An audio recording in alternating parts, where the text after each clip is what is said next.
Concept 5.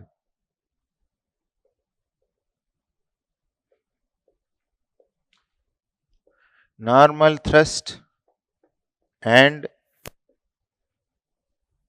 radial shear in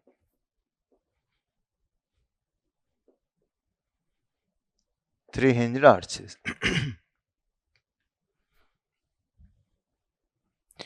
Okay, now let us see what the issue is.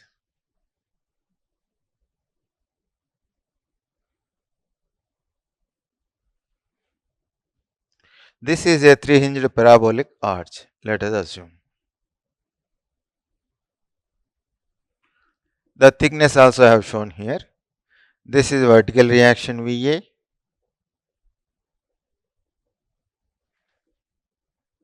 VB. Okay. Now this is somewhere here, subjected to some point load W, let us C, D, like that. Now I want to find somewhere in between A and D, what is the force acting on the cross section. We will see that point. Free body diagram, if you take it, cross section means it should be always perpendicular to the axial line or normal the axis of the arch. Your section must be perpendicular to the axis of the arch. Then you will get the minimum cross sectional area. That only is called cross sectional area. Whatever, even if you cut inclined way like this, so big cross sectional area you will not get. That is not called cross sectional area. So to the axis perpendicular. Say like this you are cutting it, let us say. This section XX you are cutting somewhere here. Wherever it cuts here, this point, this distance is X. Okay. This height, let us say some Y. So you cut like this, take that piece out. That point, let us say E. Now if I draw the free body diagram of AE, this point is A.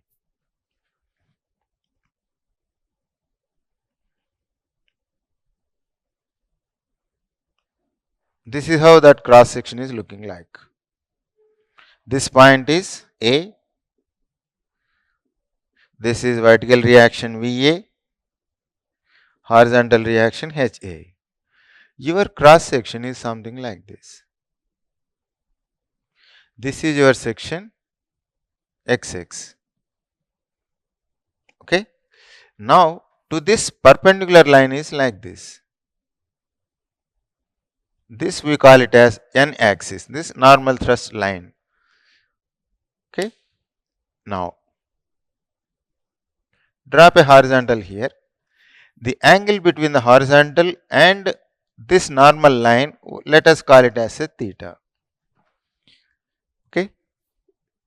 Now to keep, this is the AE. This is what we have done is free body diagram of AE. If the structure is in equilibrium, any small piece AE like this, if you take it, that also must be in equilibrium. Now you see here, the other portion EB of the arch must exert on AE portion some the forces such that it will be in equilibrium. So here there will develop reactions. Let us see how much vertical reaction will develop. VA is upward. So to keep this element downward, VE will act downward like this.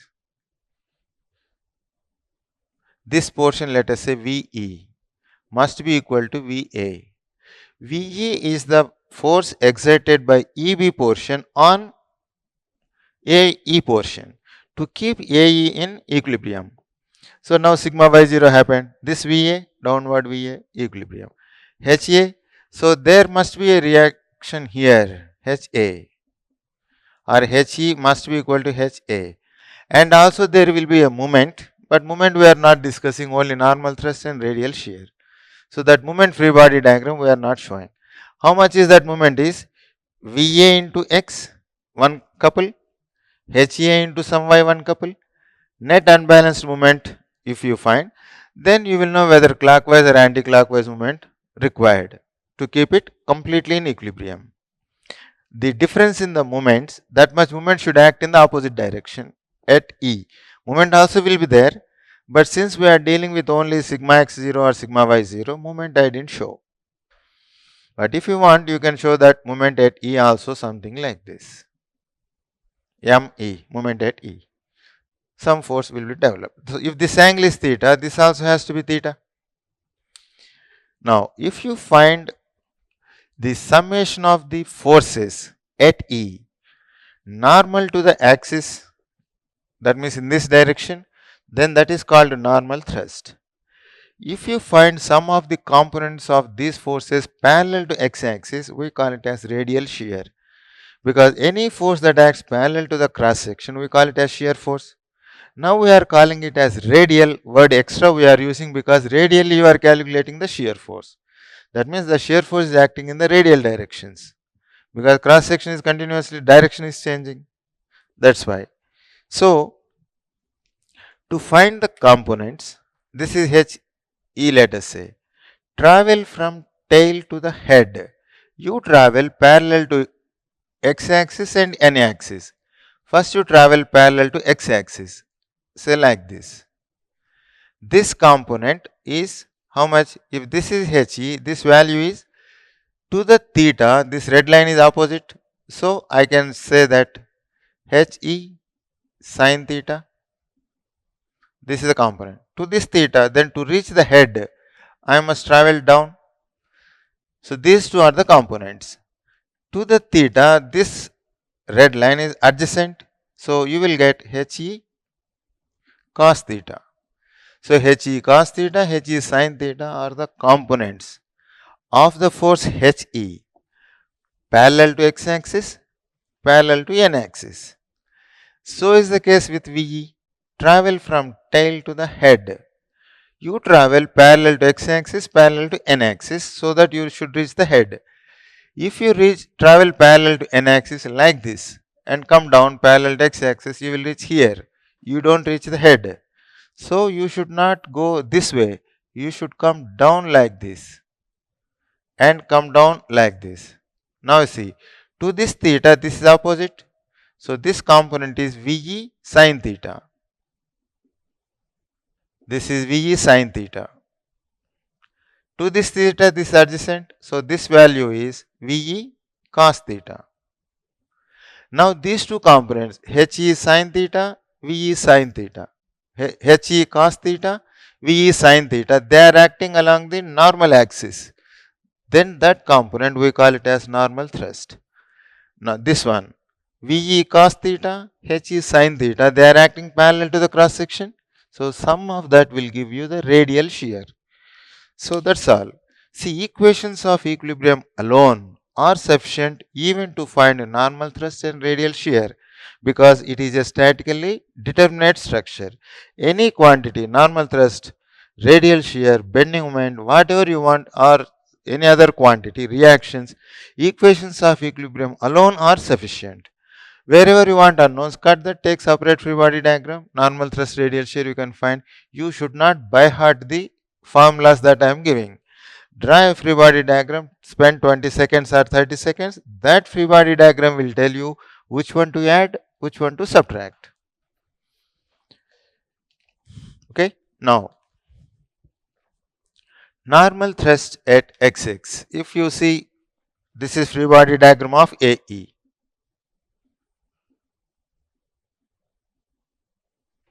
So normal thrust at x-axis means this one.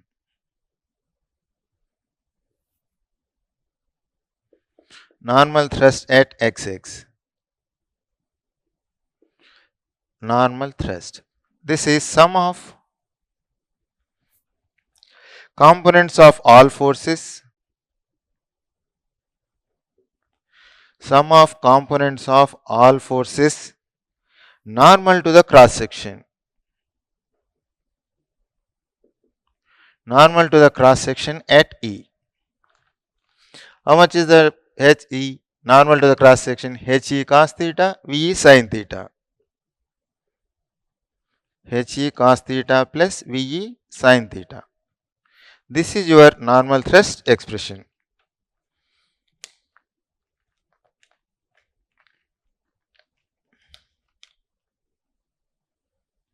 That component we call it as normal thrust. Next, radial shear.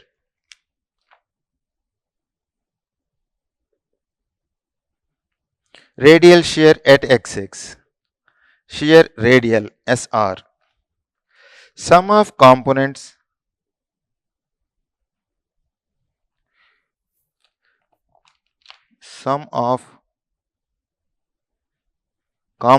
of all forces parallel to the cross section at E. This is parallel to the cross section at E. That means this is the cross section. To know positive shear or negative shear, we have studied this one. Section left side upward, right side downward is positive shear force. Section left side downward, right side upward is negative shear force. Now you see, to know which is positive or which is negative, stand on the cross section, stand on the member, don't stand in the air. Stand here, look right. Section right side downward, positive. Section right side upward, negative. So this is VE cos theta positive, HE sin theta negative. So you will get shear radial VE cos theta minus HE sin theta. So radial shear means sum of the components of all forces parallel to the cross section. That's all. Next, if at all such two hinged arch or three hinged arch, if it is subjected to UDL throughout its length, then shear force, radial shear force, bending moment is zero everywhere, because this arch now becomes like a linear arch or theoretical arch. Again, because it takes the shape of the bending moment diagram of an imaginary simply supported beam subjected to UDL. Since it becomes now theoretical arch, shear force bending moment zero everywhere, whether it is a two hinged arch or three hinged arch. It should follow the shape of BMD, that's all. Whether hinge is there or not doesn't matter, but suppose there must be hinges, because bending moment should be zero. Fixed is there means bending moment will develop. That's why. So, note.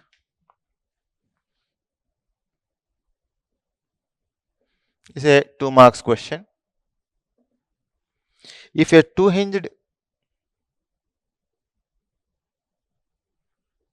or three hinged, two hinged or three hinged parabolic arch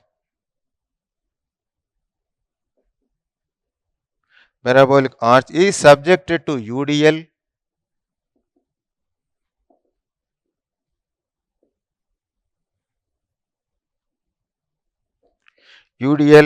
throughout its length.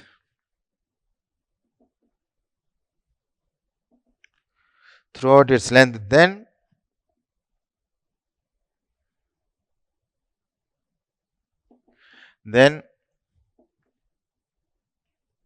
they behave like theoretical arches.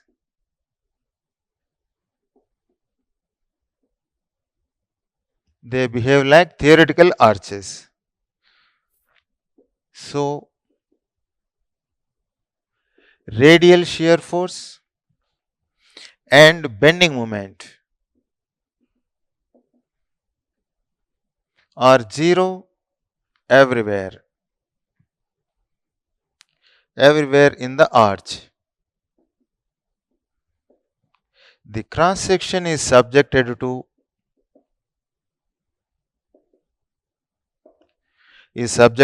normal thrust only.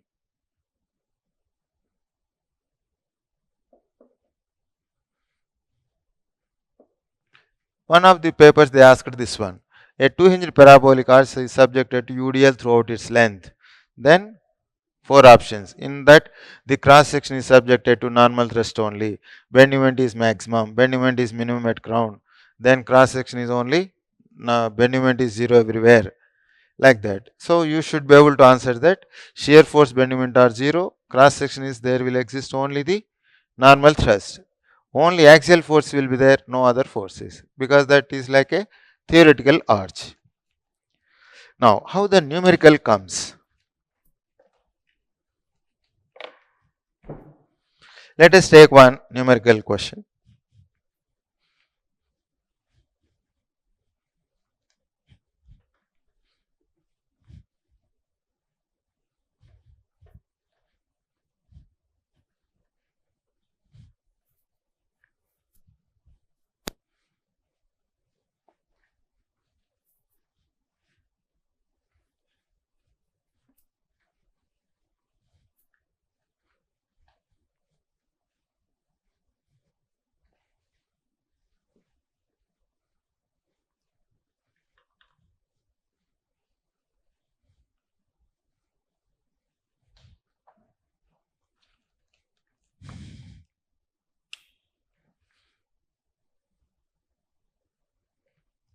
Normal thrust and radial shear at 10 meters from left support, or see, this is the problem.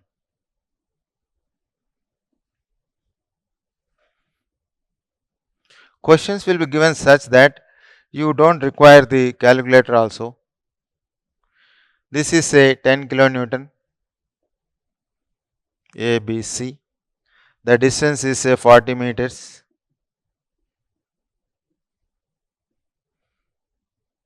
This height 10 meters. Okay. Now we want to find at a distance of 10 meters somewhere here.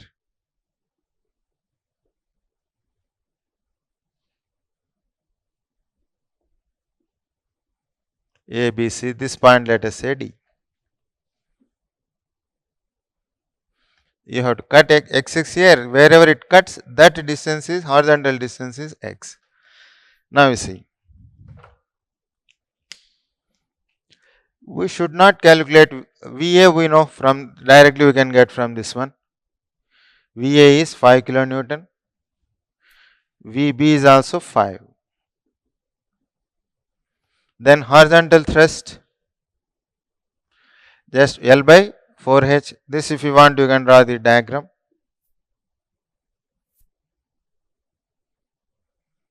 This is, see, this how you have to make ILD for H. L by 4H. So 40 by 4 into 10. So it is 1. So 10 into 1, 10. HB is 10. Over. Now at D we wanted, so free body diagram of AD.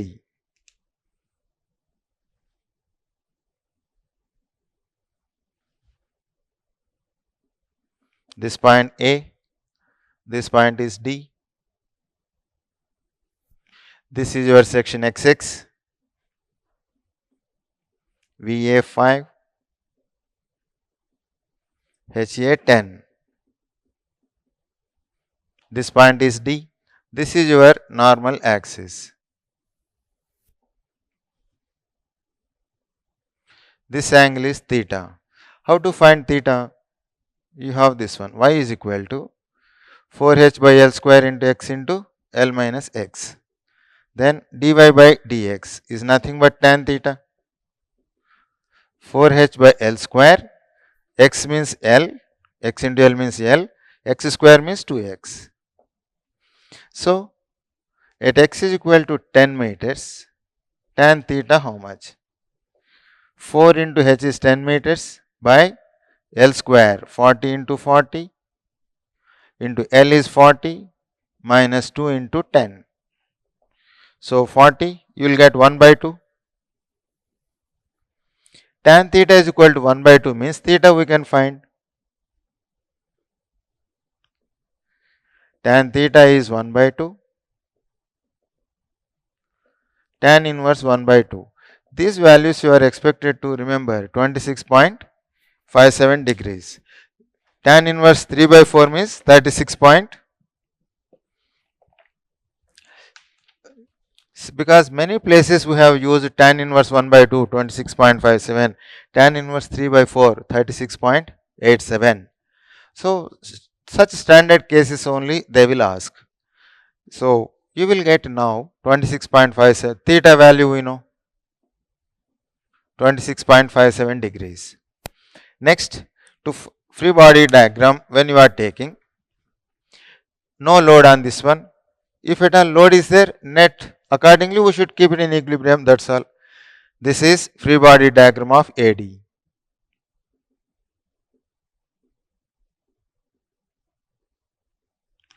HA right, so HD must be left. How much? 10. VA up, so VD must be down 5. This is also theta 26.57. Now the components.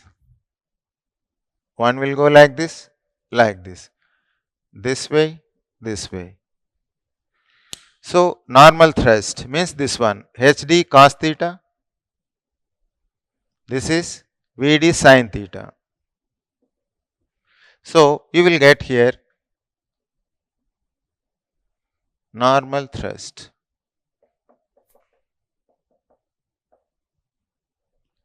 HD cos theta plus VD sin theta. So HD is 10, cos is cos 26.57 plus VD is 5 sin 26.57. This is normal thrust. So one of the options will be in this form only. Then radial shear. Shear radial. Radial direction means this one HD sin theta. This is VD cos theta. So this is positive. VD cos theta minus HD sin theta. So VD is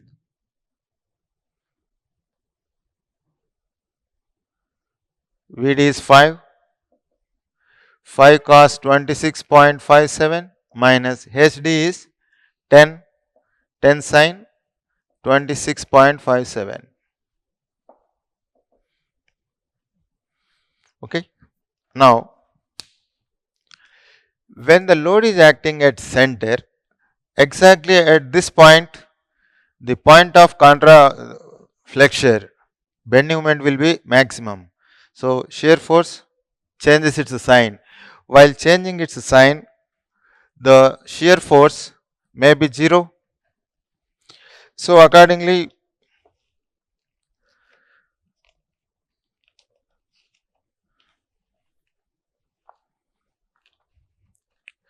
you will get shear force changes and shear force will become 0. This value has to be 0.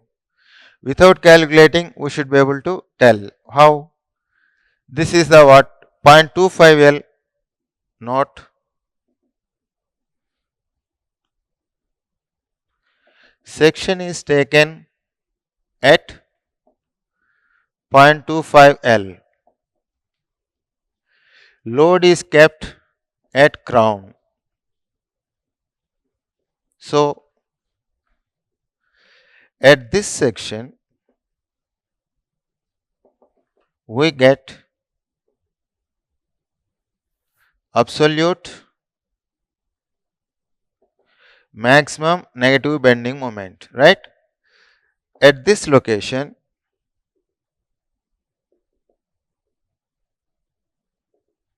shear force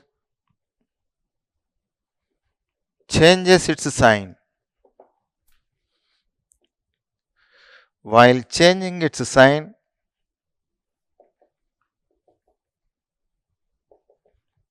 the value of shear force is 0.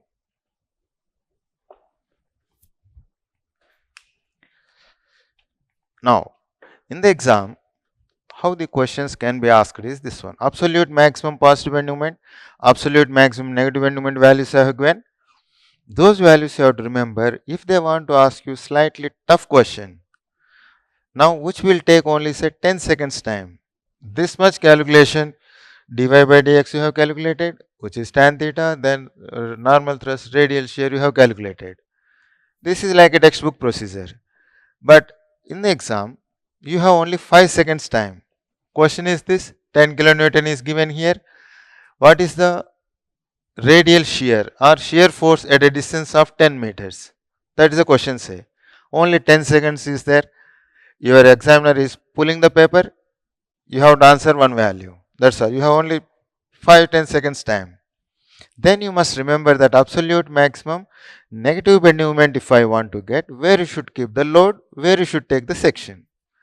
Load should be at the crown, section must be at 0.25 L, 40 meters, this is 0.25 L means 10 meters. So at this point you will get absolute maximum negative bending moment. When you get absolute maximum negative bending moment, at the location of maximum bending moment, shear force must change its sign. When it is changing its sign, what's the value of shear force? 0. So one of the option is 0, just take it. 5 seconds it will take, say 10 seconds. That means you must read the notebook so thoroughly. Then the time that you take will be only in seconds to complete any problem that they give in the exam. Till now they didn't ask you this one. To this extent tough question they didn't ask you. If they ask, this is only the left one. In GATE type examination they can ask you no calculation, nothing. Where is the load? Where is the section? Have you taken it 0.25 L? Is the load at the crown? Then absolute maximum negative bending moment, shear force must be 0. So radial shear force has to be 0. Whichever option has 0, that you take it. Okay. So this is the complete information about 3 hinged arches.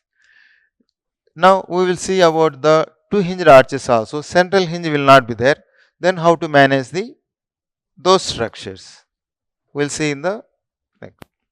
Now let us discuss 2 hinged arches. Then 2 hinged arches are statically indeterminate structures. So to analyze any indeterminate structure, we have to develop either compatibility conditions or additional joint equilibrium equations. As we have seen earlier in the moment distribution method, slope deflection method, you find the kinematic indeterminacy. Then so many kinematic indeterminacies, 5 means, and 5 additional joint equilibrium equations are required to completely analyze the structure. Analysis of structure means finding the reactions, shear force, bending moment at different parts of the structure. Designing means fixing the sizes of the beams, columns, etc. Now, 2 hinged arch is statically indeterminate to 1 degree. So, we use the compatibility conditions.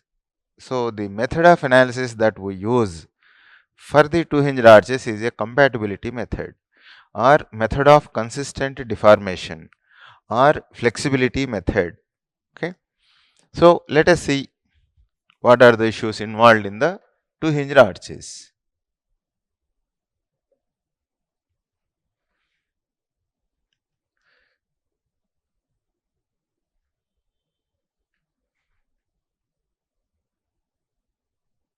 This point, let us say A, B. Some loading was there, W, let us say. The reaction, no central hinge here. This is VA, HA, two reactions here. VB, HB, again two reactions. So the static indeterminacy ds is R minus S. Unknown R means number of unknown reactions.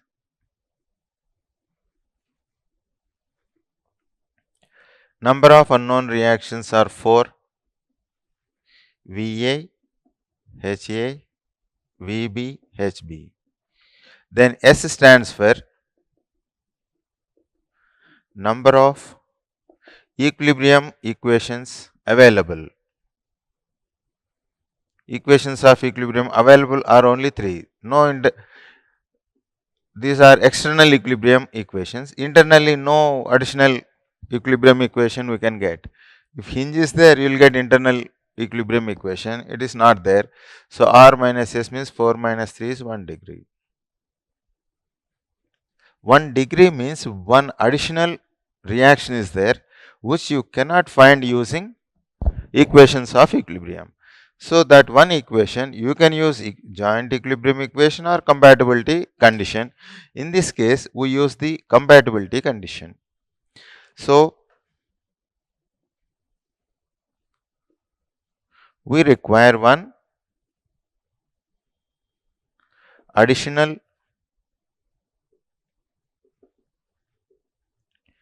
compatibility condition.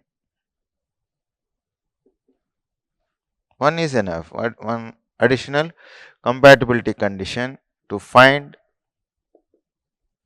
all unknowns.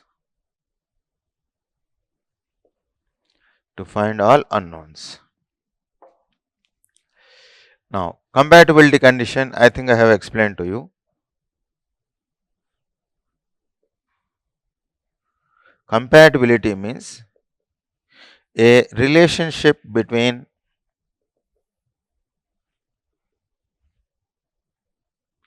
deformations to maintain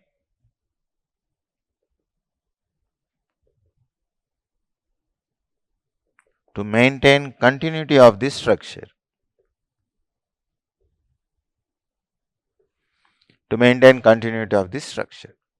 So, such compatibility condition we get it from Castigliano's theorem 2.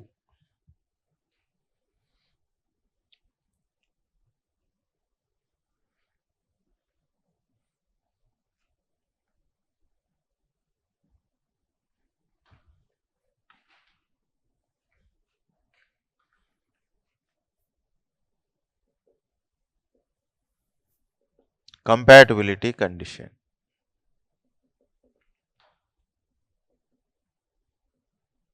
From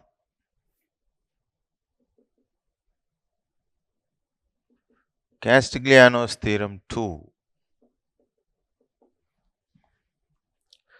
relative displacement of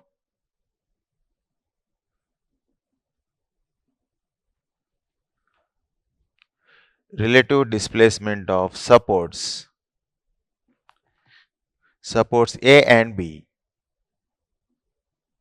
Why we call it as relative displacement of supports A and B is, in this case, at A there is a horizontal thrust, at B also there is a horizontal thrust. HB is also equal to H, HA is also equal to H. When at two locations we apply horizontal forces, it will get contracted. The two supports may go in or they may go out. That is called relative displacement of the two joints. Not simply one deflection, relative displacement, because H is there here and here. If you differentiate the strain energy with respect to the horizontal thrust, then wherever horizontal thrust is there, that displacement you will get at the point in the direction of the load. So, dou U by dou H, when you write it, first the differentiation of the energy with respect to horizontal thrust, you will get wherever H is there, that displacement will be added automatically. Relative displacement I have given you in the trusses example. How to calculate relative displacement? Two unit loads you have to apply, and we managed by using the unit load method. Now, when you put dou U by dou H, H is here as well as here. So, how much dou U by dou H when you are writing, how much B goes in, how much A goes in, the total sum of the displacements directly you will get. The sum of the displacement of A inward, sum of the and displacement of B inward put together is called relative displacement, because they are moving in the same direction. If at all there is a contraction, they go in. If at all push is out, they push the two supports out.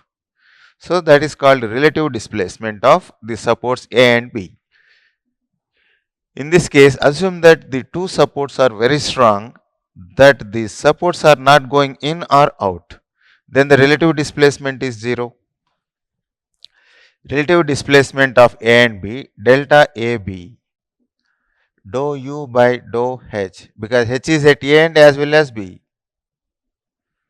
Delta AB is equal to 0. From this one, you can find H. Once H is known from the compatibility condition, the remaining two reactions we can find from equations of equilibrium itself. So, in this two hinged arches, only issue involved is this compatibility condition. That means dou U by relative displacement is 0. In the examination, if they give you that relative displacement is not 0, then dou U by dou H is equal to some delta, you will write it and find the horizontal thrust. Now, both cases we will see if there is a relative displacement, if there is no relative displacement. Okay. Now, because you are using compatibility condition, relationship between the deformations, though relative displacement is 0 means you are taking the deformations into account, then that is called compatibility condition. That's why this method of analysis we call it as compatibility method or method of consistent deformation or force method, because force is unknown. Then also called flexibility method, because AE by L if you call it as, or EI by L if you call it as flexural stiffness, here you will get L by AE you will get. So, you will get flexural flexibility.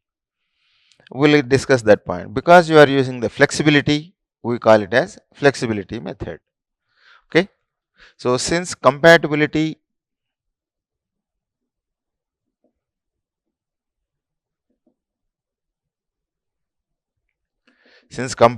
condition is used to find H, the method of analysis is called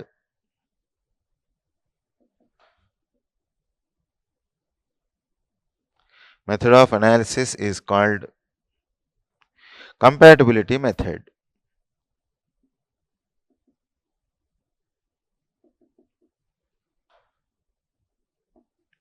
Compatibility method or method of consistent deformation.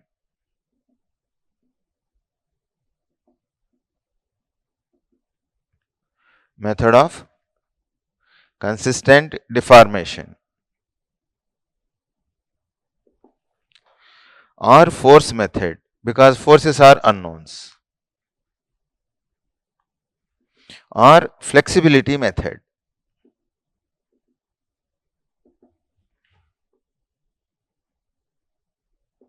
Flexibility method.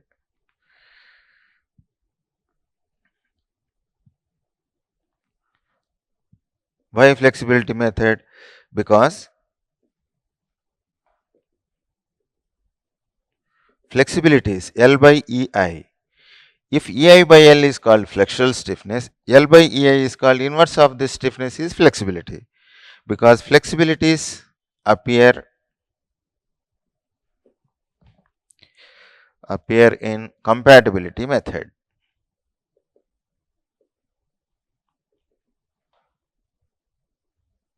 Okay. So many methods all mean the same. In the exam, use method of consistent deformation and find horizontal thrust, means same thing. Use flexibility method to find horizontal thrust, again same thing. They all mean the same. Flexibility, consistent deformation, force method, compatibility method mean the same. Okay. Now, this type of method, all these methods we have used in strength of materials in every chapter. First chapter we have what simple stress and strains we have done. If a bar is fixed at both ends subjected to axial load is statically indeterminate to 1 degree. So, one compatibility condition you have used. What was that? Elongation in AC is equal to contraction in CB and get one equation. Then temperature stresses. If a copper bar, steel bar are rigidly connected and heated, then two unknowns are there, force in the copper, force in the steel. Two unknowns, we have only one equilibrium equation, sigma y 0 or sigma x 0. Then another equation you found by using Compatibility condition. Final elongation in steel is equal to final elongation in copper. So one compatibility condition you have written. Then next chapter, theory of simple bending. If you have flitched beams whose static indeterminacy is also 1, why the bending stress and the bending stress in wood, bending stress in steel, two unknowns are there, but only one equilibrium equation, sigma m is equal to 0. Second compatibility condition, what you have done, both beams bend to the same radius of curvature. So radius of curvature in wood, radius of curvature in steel, same. So one compatibility condition. Propped cantilevers we have studied. What is the compatibility condition? Deflection at the free end is 0. Then fixed beams, static indeterminacy is 2. So two compatibility condition we have used. I told you in the fixed beams also. What are the two compatibility conditions you have used is Morse theorem 1, Morse theorem 2. Angle between the two tangents is 0. So theta is equal to 0. The deviation delta BB dash is equal to 0. So AX bar by A is equal to 0. So two conditions, two compatibility conditions, two additional means static indeterminacy is 2, you found it. Then thin cylinders, sir might have told you, if a thin cylinder, a wire is wound round thin cylinder. Why you will wind round thin cylinders? To increase the strength of the cylinder. What to increase? If the fluid pressure, if the fluid flows through the pressure under high pressure say, then the thin cylinder may burst out due to hoop stress. Hoop stress nature is tension. If a wire is wound, what happens before pressure is applied? The cylinder is under compression. Now if the fluid flows, then the net tensile stress will be, won't be 0, slightly so much less value will be there that it will not be sufficient to break the cylinder. Their static indeterminacy is 1. Stress in wire, stress in cylinder. So what you have done? First sigma y 0. Then second equation is the circumferential in the steel wire is equal to circumferential strain in the cylinder. So one compatibility condition we get it. Thick cylinders also same thing. Like this you see in all chapters, one compatibility condition you have used. That means you have studied the entire strength of materials indeterminate structures whose static indeterminacy not exceeding 1. So in all these chapters you have taken only one compatibility condition to analyze the structures. One such structure is two-hinged arch. Nothing else is there in this one. Only one problem where you have taken two compatibility conditions is fixed beams. Okay. This is, I just briefly review what we have done. Supposing that this is the second point, you have a bar is fixed at both ends, subjected to some load P, let us say this point A, B, C. Then when I pull it like this, sir might have told you there is a reaction. In this, what is the static indeterminacy for this structure is? Now you see, is there any vertical load? No load, that means no reaction. So VA is 0, VB is 0. Is there any transverse load? So no moment at all. So MA is 0, MB is also 0. Next, when I pull it like this, reaction will develop in this direction, HA. When I push it this bar, reaction will develop like this, HB. Now, how many unknowns are there in this structure? Number of unknowns are only 2. You see, you have used sigma y is equal to 0 and you found that VA is equal to VB is equal to 0. So this is now useless. Two unknowns now are also known quantities that they are 0. If sigma m is equal to 0 is also useless because all members are passing through the same point, you will get 0 is equal to 0. So from this you can get MA is equal to MB is equal to 0. So two equilibrium equations are gone, 4 unknowns also now became knowns. Now how many left out? Only two. What are they? HA, HB. Equations of equilibrium left out available.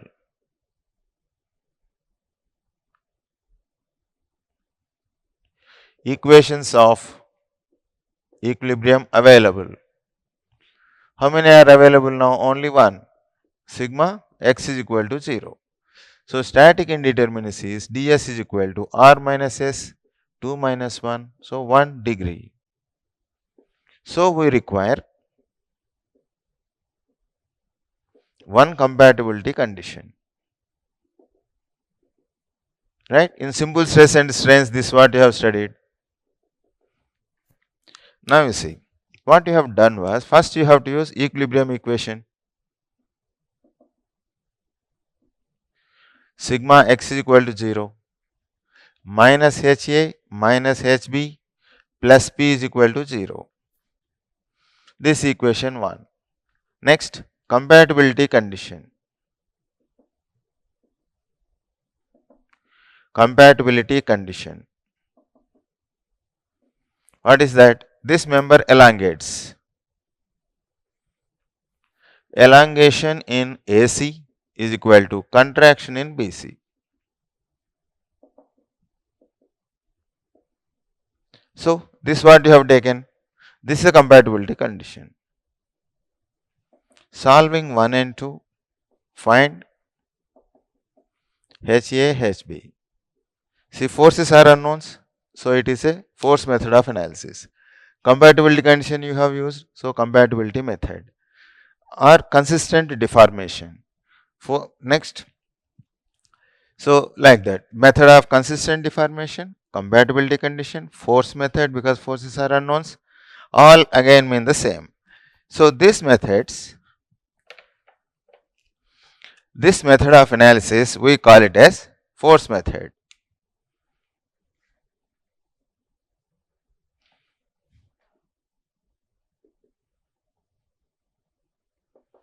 This method of analysis is called force method because forces are unknowns, or compatibility method because you are using compatibility condition, or method of consistent deformation. Method of consistent deformation or flexibility method.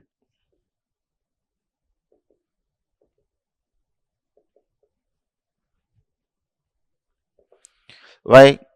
See here, in this case flexibility method means delta AC is equal to delta CB. Delta AC means reaction HA into L by AE must be equal to HB into L by or LAC. HB into LBC by AE. AE by L is called axial stiffness. L by AE is called axial flexibility.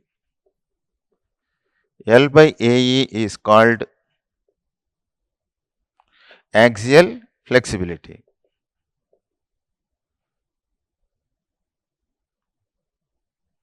That's why it is also called flexibility method because you are using the flexibility conditions. Okay. So this is the basic nature of this structure.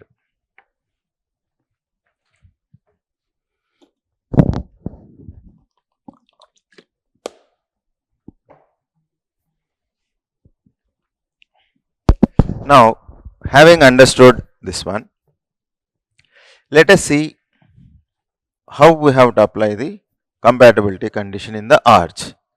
That we take it as second concept.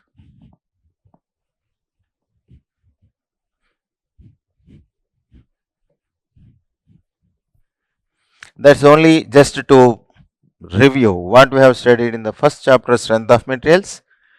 That is we have reviewed, and that similar to that we are applying, we are extending to arches, that's all.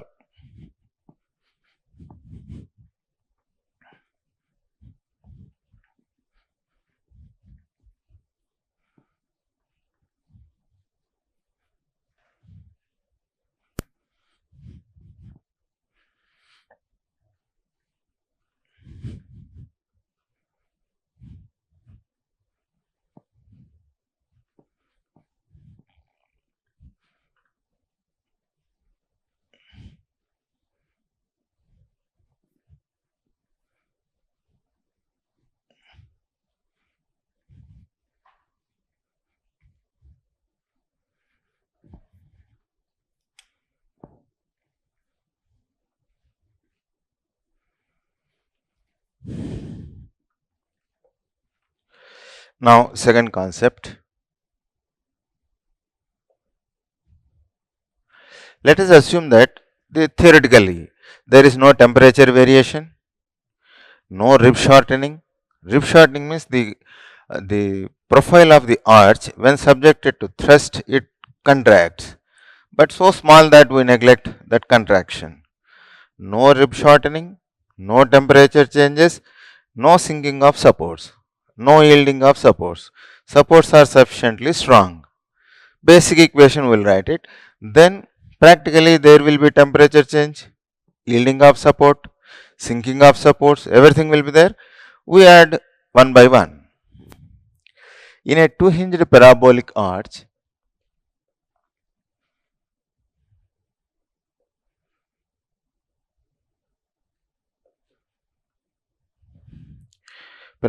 if there is no temperature change,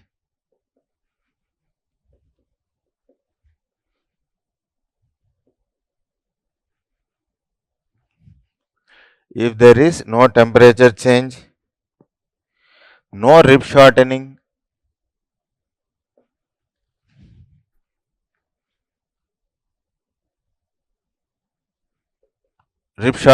that profile we call it as rib. Under thrust it gets contracted, that rib shortening, contraction means short end, that we neglect. No rib shortening and no yielding of supports.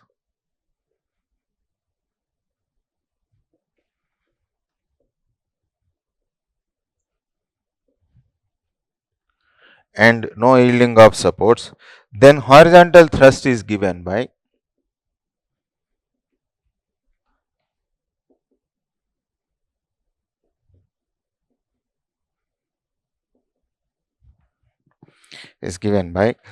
capital H is equal to integral of mx into y dx by EIC by integral of y square dx by EIC.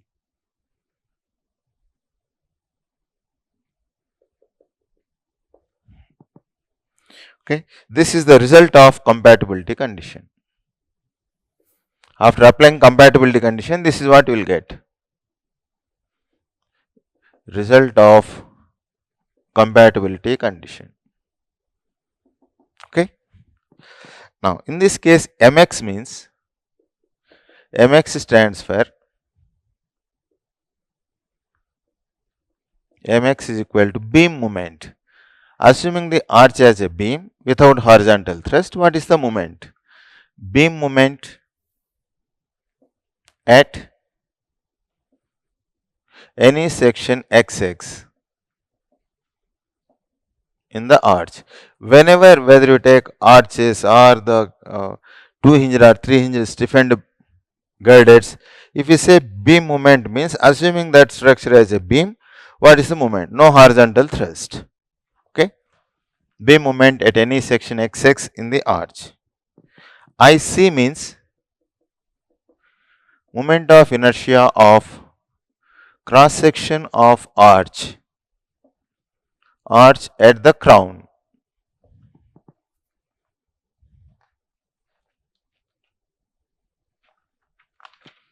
Now let us see how this value comes. Proof of this one.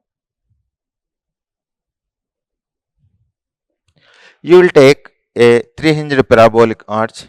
Proof is required for better understanding of the problem. You have a 2-hinged arch, let us say A, B. Some loading was there, W. This is VA, HA. This is reactions we can find, but horizontal thrust we cannot find. We must use the compatibility condition. This span, let us say L. You take any section XX. Somewhere here you will take a section XX at a distance of X. At this level, this height is, let us say, Y. Okay. So bending moment at XX means stand there, look one side, left side or right side. So you will get bending moment at XX is equal to M.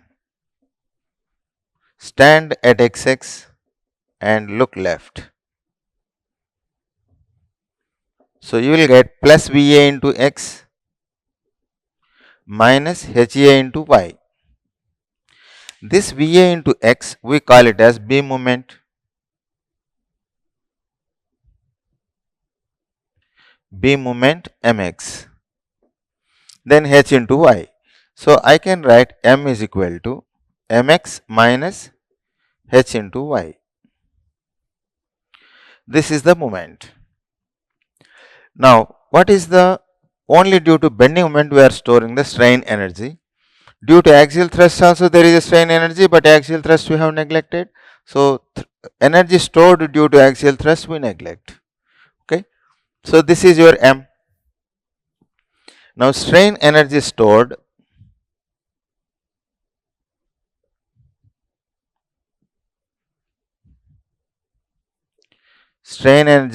in the arch is equal to U is equal to m square into ds by 2EI. Why ds? Why not dx? Because whenever there is a curved member, strain energy stored in the curved member only should be considered.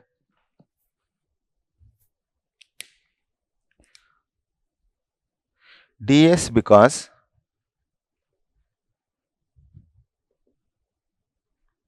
strain energy stored in the curved member should be considered. Okay. Now, if you take that ds element, say here you take a small element here. This is ds now. This horizontal distance you take it as a dx. This slope, this is the element we are considering. This slope, let us say theta. So cos theta is equal to adjacent side by hypotenuse. So we can write cos theta is equal to adjacent side is dx, hypotenuse is ds. So I can write ds is equal to dx by cos theta, or in other words dx into secant theta. Okay. Now if you substitute U is equal to strain energy, U is equal to integral of m square ds by 2EI. What is m? mx. Beam moment minus h moment is a net moment square. ds I can write it as dx into secant theta by 2EI. This form very difficult to integrate. Integral of secant theta, very big expression will come. To simplify calculations, what we do is we assume that it will vary in the form of the IC into secant theta, and that point is a 2 marks question. How in the two hinged arches, what is the assumption that we take? I is equal to, means moment of inertia at any section, is equal to IC into secant theta. IC means moment of inertia at the crown. That we assume only to simplify the calculations. To simplify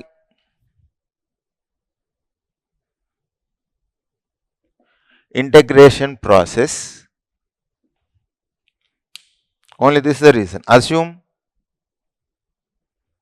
I is equal to IC into secant theta. This is a 2 marks question.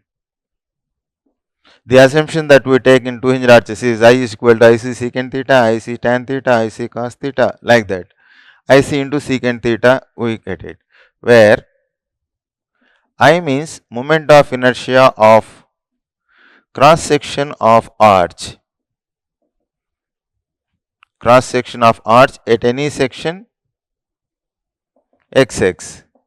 IC means moment of inertia of cross section of arch at crown. That means with this assumption, at the base you will have more size of the arch. As you go to the crown, slightly decreases. The decrease relatively small. IC into secant theta. Now you see, you can write now u is equal to integral of mx minus hy whole square dx into secant theta by 2e, I means IC into secant theta.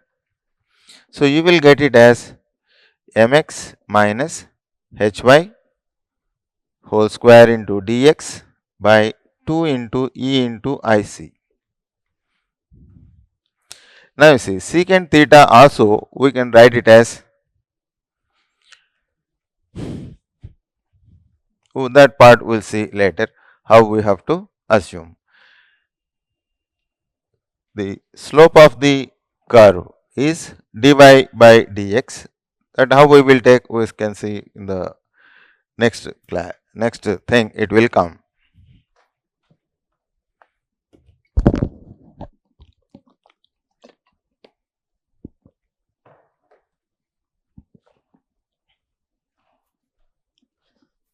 Now, the other way of writing the same thing is like this. Secant theta is nothing but 1 plus tan square theta under root. So, square root of 1 plus tan theta means dy by dx whole square. So, I can write I is equal to IC into secant theta or IC into square root of 1 plus dy by dx whole square. In one paper, they asked it as like this.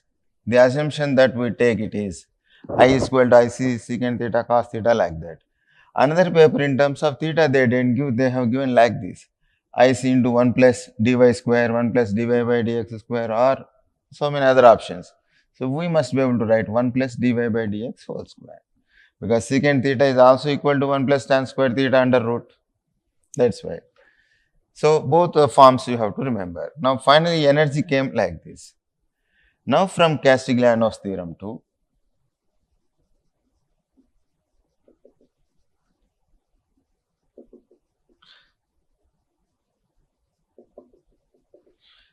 using Castigliano's theorem 2, we solved in the trusses 3 types of problems: deflection of a joint, relative displacement of 2 joints and rotation of a member.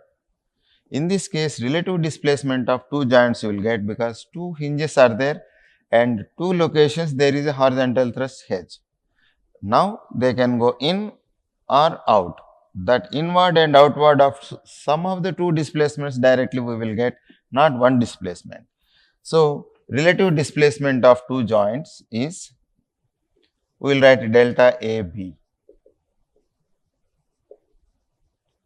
Relative displacement of A and B is equal to first derivative of the horizontal thrust, first derivative of the strain energy with respect to horizontal thrust. This thrust is at 2 locations.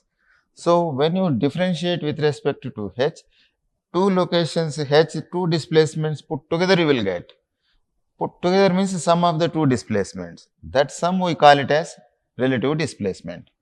In this case, the 2 supports are so strong that they are not going in or out. No yielding of supports, no temperature change, no rip shortening. So, dou U by dou H has to be 0. Now, if this is the compatibility condition, now if you differentiate this one, what we will get? Delta AB is equal to dou U by dou H integral of m square, means this is like a single function, 2 into mx minus hy. This is like x square means 2x, and differentiation of this one with respect to h is minus y, okay, into dx by 2 EIC must be 0. 2 cancels out. Integral of, I can write minus integral of mx into y dx by EIC plus integral of y square dx by EIC into h is equal to 0. Now put this equation to the right side, you will get the fundamental equation. So if you write, now this equation if you make it to the right, horizontal thrust is equal to integral of mx y dx by EIC by integral of y square dx by EIC.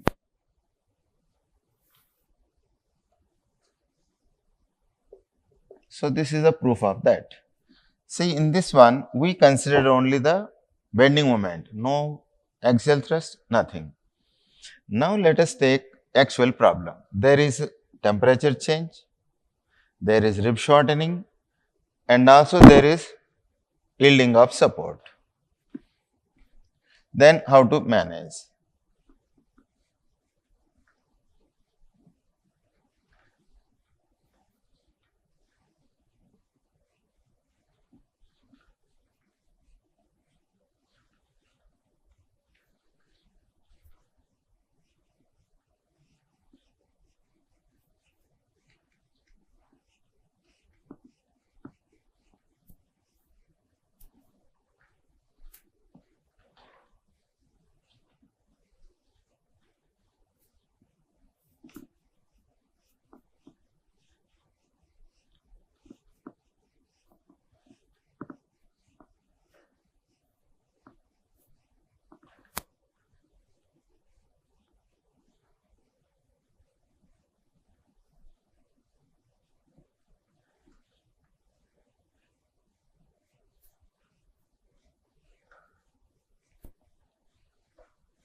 Now, before considering the temperature changes in the arches, first let us see what we have studied in strength of materials regarding the temperature stresses.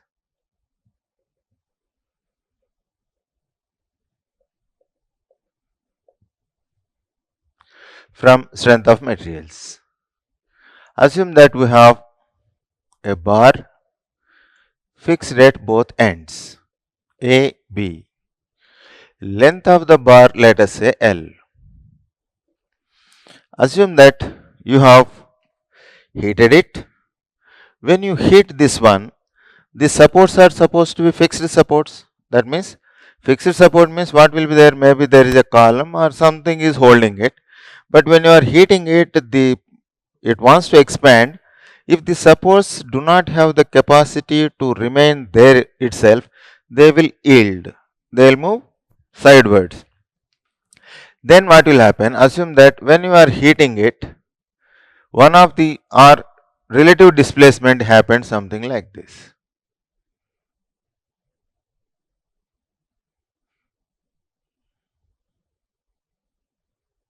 Okay.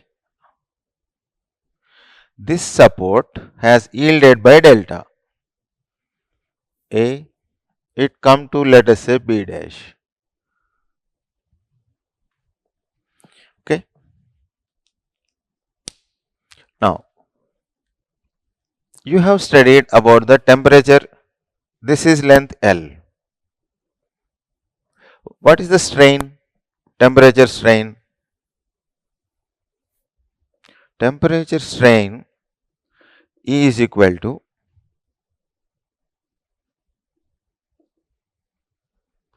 change in length by original length.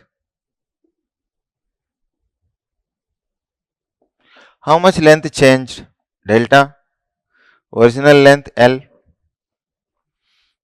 See, if you see this one, what's the mistake in this one? It looks as if change in length is delta, original length is L. Now, when you heat it, what will happen? as you strength the material sir told you, if a bar is fixed at both ends and heated, compressive stresses are developed. When compressive stress is developed, it is supposed to contract. Now you see it is elongating. That error will come if you write like this. Instead of contracting, it will elongate. Mistake is this one, original length. Change in length by original length, that original length must be free from stress.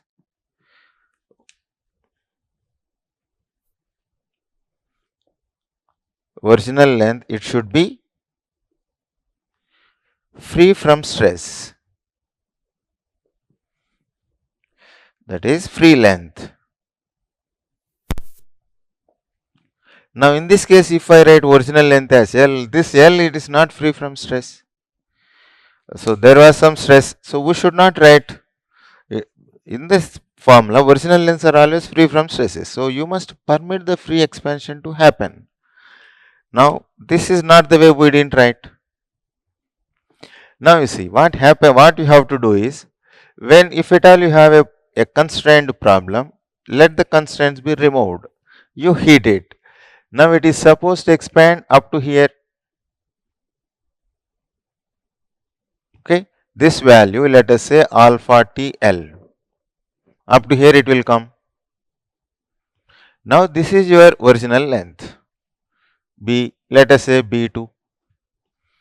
So AB2 is now original length free from stress. So length is L plus alpha TL. Now you hold this one and compress. How much you are compressing? This much. How much is that? Alpha TL minus delta. Now the change in length is alpha TL minus delta. From here to it went in. Then what is the original length? L plus alpha TL. Now you see, when you are compressing it, compressive stress will develop, contraction also happened. So no mistake in this one.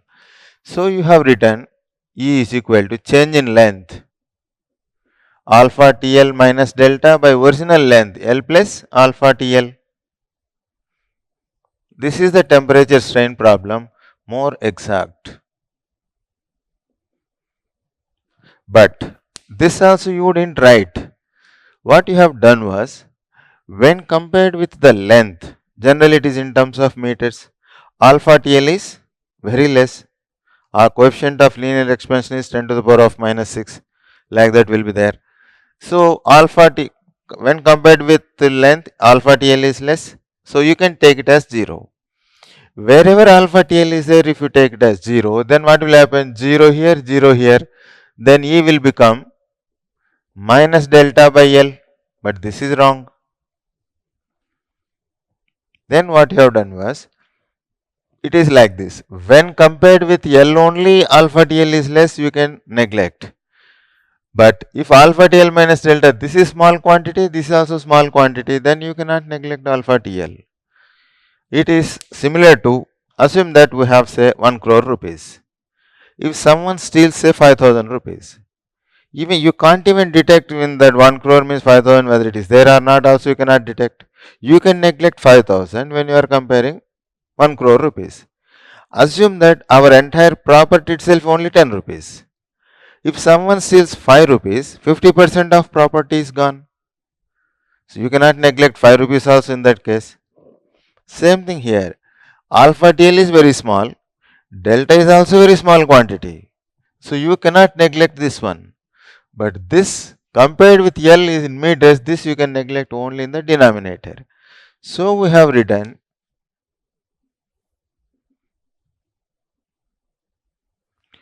when compared with L, alpha TL is very less. So it can be neglected in the denominator only. So your temperature strain was, you have written alpha TL minus delta by L. This is what you have written. Strain in the member is so much. Then accordingly stresses etc. you have studied. But how we have to write the strains is, you must first permit the free expansion to happen, then hold it, push it. Then whatever distance it moves, that is the contraction, and original length you have to write it as L plus alpha TL or L, because compared with the L, alpha TL is less, so you can neglect this only in the denominator. This is what you have studied in the temperature stresses in strength of materials. Now same concept we apply to our arches. Not only arches, everywhere we have to do in the same way. Now I remove this part.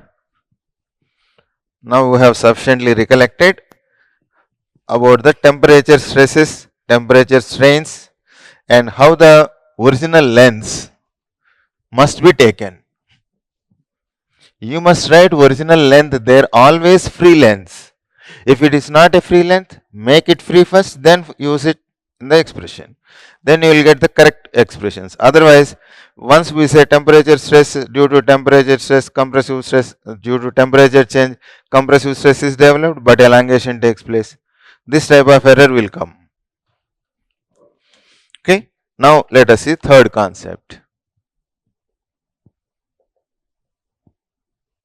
Let us include all the effects. If there is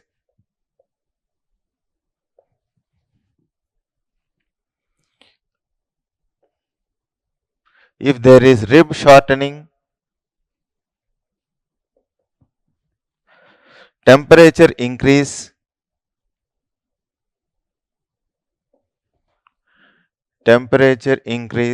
by T degree centigrade, and yielding of supports.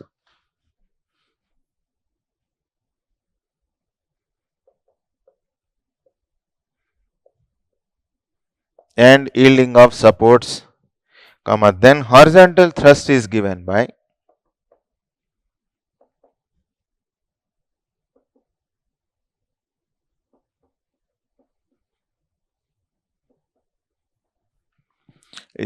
now this is the expression, H is equal to integral of mx into y into dx by EIC plus alpha TL. Because of temperature increase, this is the expression. Basic is this one. This also denominator, this is a basic expression. Integral of y square dx by EIC plus this is due to rib shortening plus yielding of supports. Like this, this is the complete expression. This is the result of compatibility condition. Now again same mx, where mx is beam moment at xx, alpha TL is due to temperature change, then L by AE is due to rib shortening, that means extra terms came because of the rib shortening. Then K is yielding of supports,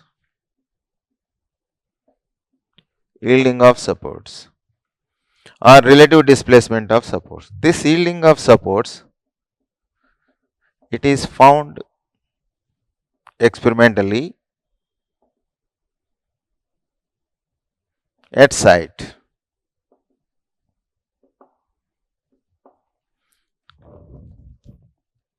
Yielding of supports per unit horizontal thrust.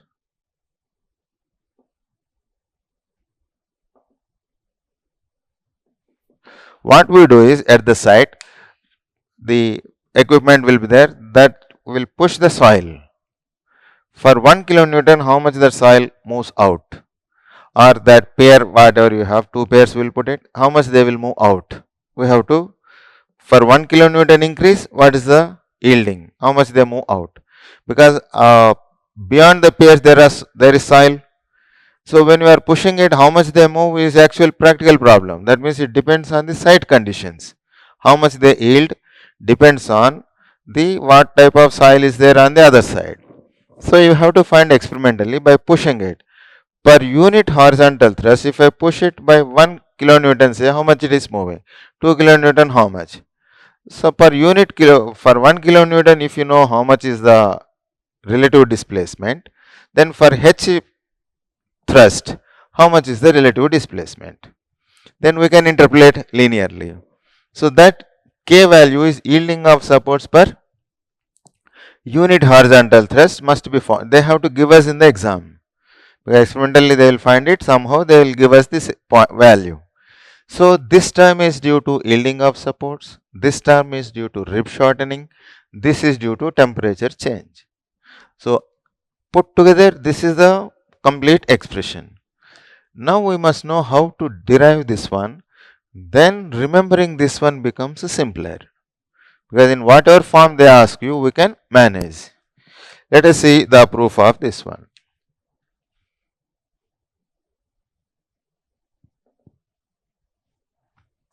So assume that we have a two-hinged arch.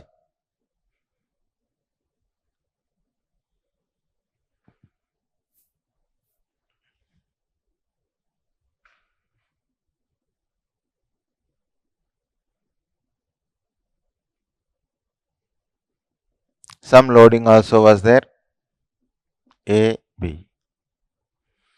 From here to here, this is the length L. Okay. Now, when you heat it, it will expand. This, to simplify our calculations again, curve length you take it as a straight length. Both of them are approximately equal. If the curved length is say 40.3 meters, straight length is 40 meters, like that. So it is that change is in the second order, so we neglect that. So L we take it. Now when you heat it, it will expand. Temperature increase, let us say. First permit the increase in the temperature, the elongation of the point B or expansion of B to happen, as in the strength of materials problem I explained. Assume that support is not there, it could have moved by alpha TL.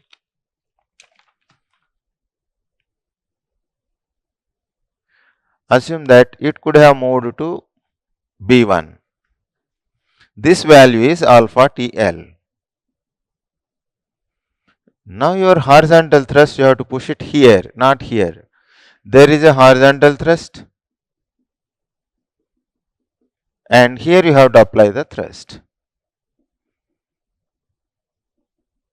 Now assume that this thrust, because of that the relative displacement is in the direction of the forces only. Assume that it has come to B2. This value is say delta. This is yielding of support. Then how much it pushed inside? Alpha TL minus delta. So as far as we are concerned, the relative displacement is not delta. Relative displacement of two supports is alpha TL minus delta. Why like that? Because in any temperature stress problems, original length must be free from length. So strains when you are calculating, your force is here, it got contracted by now alpha TL minus delta in a length of L plus alpha TL. So alpha TL we neglect when compared with L. Okay. So your compatibility condition is this one.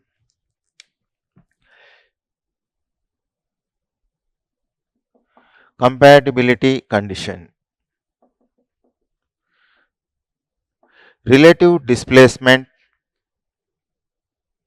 of A and B is equal to delta AB. First derivative of energy with respect to horizontal thrust, because two forces are moving inside, the relative displacement also inwards by an amount of alpha TL minus delta, but not minus delta, or as earlier explained to why we should not write minus delta. You see, if at all you don't understand this one, what you will do is, thrust is acting like this, but movement is right side. So since the displacement is opposite to the direction of the force, then displacement is negative. That's what I told you earlier. So dou u by dou h is equal to minus delta. You should not write minus delta. If you write, it means it is not free from length. It's not a free length. So this is the concept that you have to remember, alpha TL minus delta. If you get a doubt what you have done in SM, I have told you what happened. That concept you must recollect. Not only in SM, everywhere same principle we have to use it. Now horizontal thrust. Here plus you are writing positive because this means alpha del minus delta positive, because displacement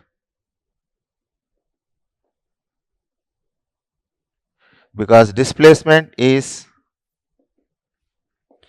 in the direction of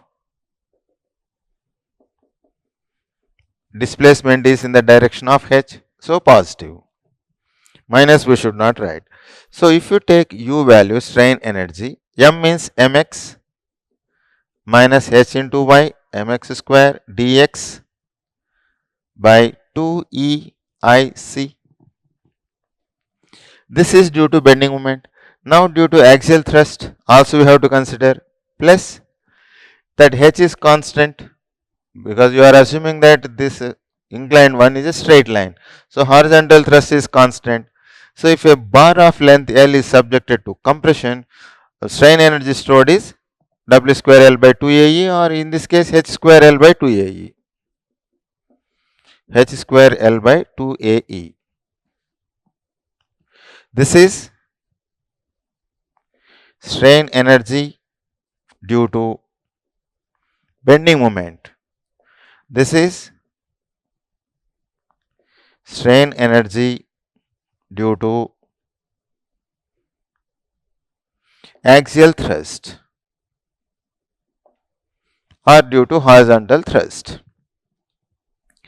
Okay, now if you take it,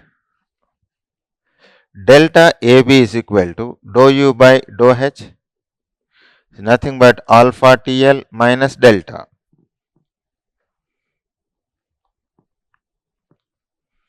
So dou u by dou h value, how much you will get? If you differentiate this one, integral of 2 into mx minus hy, this is minus y, this is same as earlier, by EIC, 2EIC, plus h square, if you differentiate it, 2h into L by 2AE is equal to alpha TL minus delta. Now delta is the displacement. Then how much is the delta yielding? Now experimentally you found per unit horizontal thrust we will know how much it moves. For h thrust, how much it will move we can find. So delta we can write k into h. Delta is equal to k into h,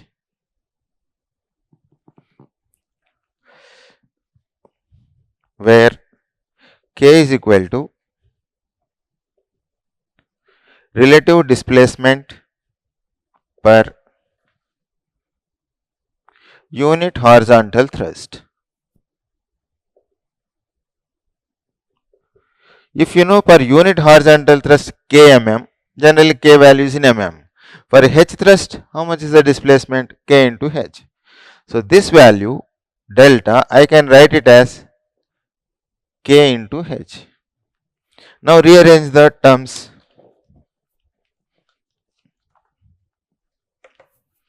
This I remove.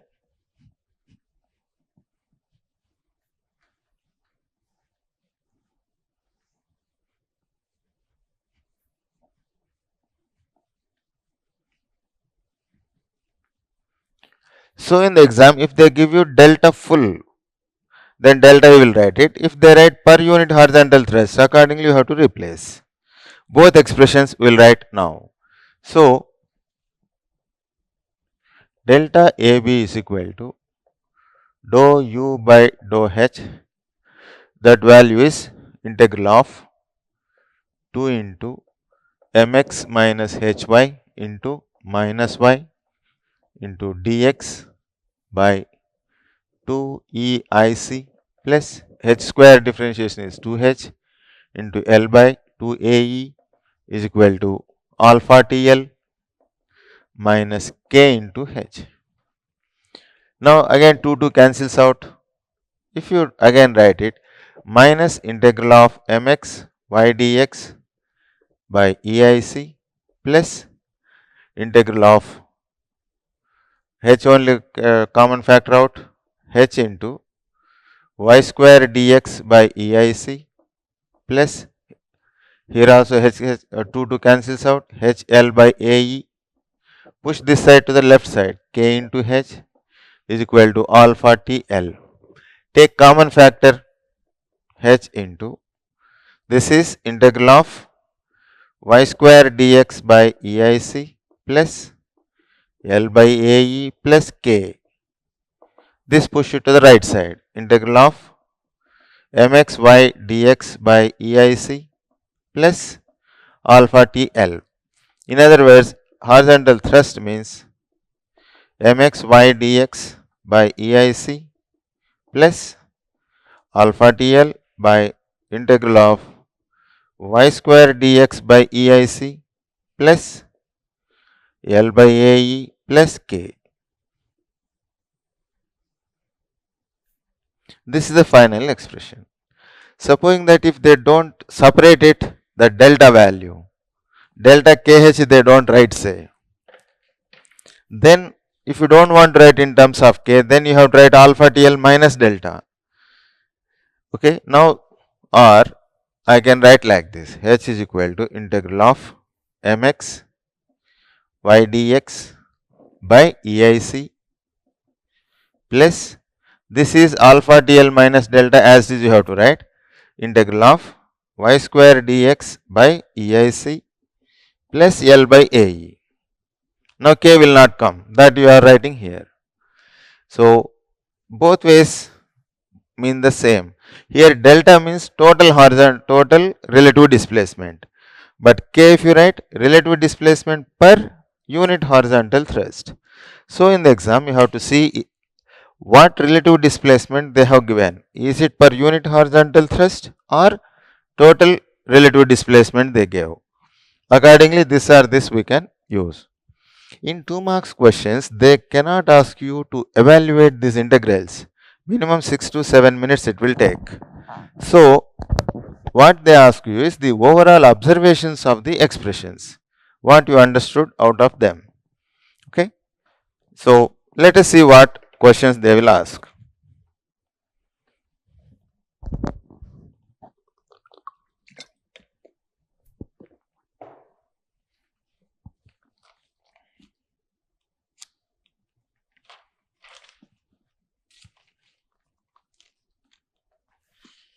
Now, because it is a statically indeterminate structure, as I told in the indeterminate trusses, temperature changes, yielding of support, rib shortening, and this is like lack of fit type thing.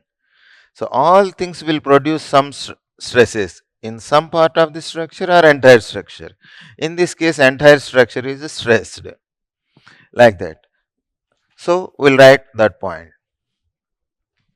These conclusions we'll write.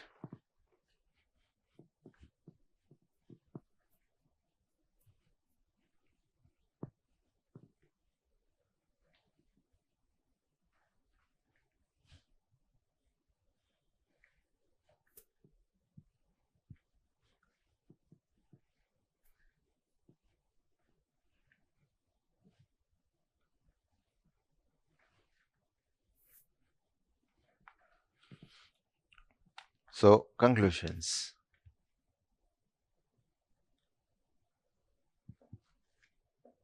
First one, since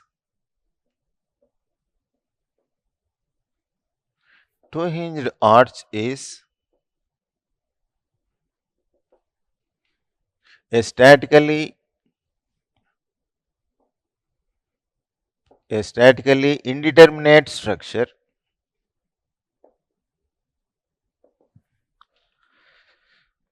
comma, due to temperature change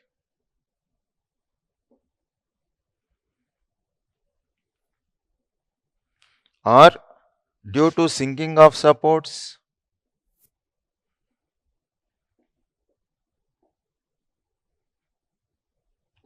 or due to yielding of supports.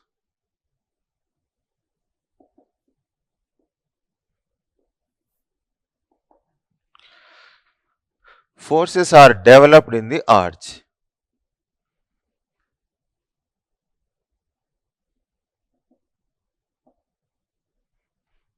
Forces are developed because it is statically indeterminate structure. Okay. Now, second point you see. This expression let us observe. If at all in a two-hinged parabolic arch, you see alpha TL in the numerator.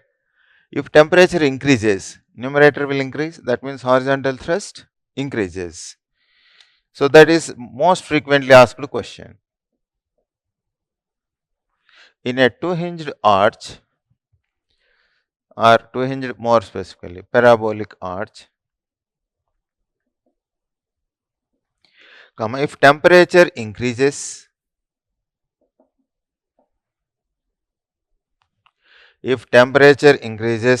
then horizontal thrust increases. H will write, then H increases. This is a 2 marks question. Then third point, if the, see here, this is due to rib shortening, this is due to yielding of supports. So if both of them are there, then it is in the denominator. The effect of these two is it will reduce the horizontal thrust. So if the effect of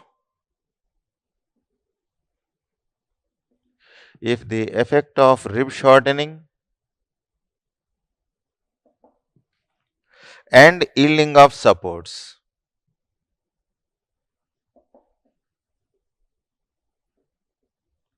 are considered, then horizontal thrust decreases. H decreases when rib shortening, yielding of supports are considered. Then what we have not seen is sinking of support.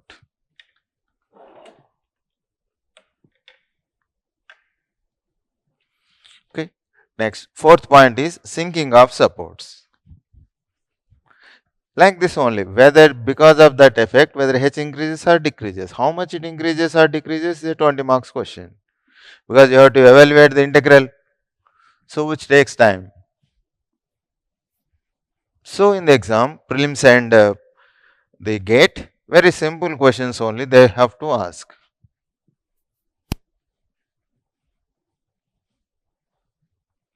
Now let us see the fourth point. Due to sinking of supports.